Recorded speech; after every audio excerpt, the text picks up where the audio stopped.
Hello viewers, আসসালামু আলাইকুম। আজকে আমি নিয়ে আসছি আসল গিরিবাজ কবুতর। আপনারা খুব সহজে এই 8টি উপায়ের মাধ্যমে চিনতে পারবেন। প্রথম উপায়, আসল গিরিবাজ কবুতরের চোখের মণি মুহূর্তে ছোট এবং বড় হতে দেখা যায়। 2 নম্বর উপায়, এদের চোখের মণি অবস্থান ভিতরের দিকে থাকে। 3 নম্বর উপায়, এই কবুতরের পাখনা লেজের সমান বা লেজ এর থেকে অল্প একটু খাটো থাকে। 4 নম্বর উপায়, দূর থেকে চোখের দিকে তাকালে মনে হবে চোখে পানি ভাসছে এই গিরিবাজ কবুতরের ক্ষেত্রে। এ জাতের কবুতরের বুক সবসময় উঁচু থাকে এবং পাখা ঘনত্ব হবে বেশি।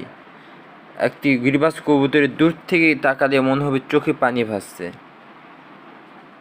7 নম্বর উপায়, এই কবুতরের পাখা অতিরিক্ত পরিমাণে যত ঘন হবে তত ভালো হবে গিরিবাজ কবুতরের ক্ষেত্রে। এবং 8 নম্বর উপায়,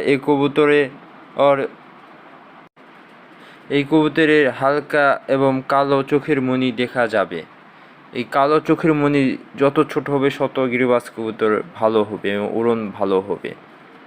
10 নম্বর উপায়, কবুতরের সাদা চোখের মণির উপরে রেঞ্জ থাকে, যেটা যত বেশি বড় সাদা হবে তত ওই কবুতরটি ভালো হবে এবং তত দূরের থেকে ব্যাক স্টাইলের উড়ন তত ভালো হবে। ভালো মানের গিরিবাজ কবুতর চেনার উপায় এটাই।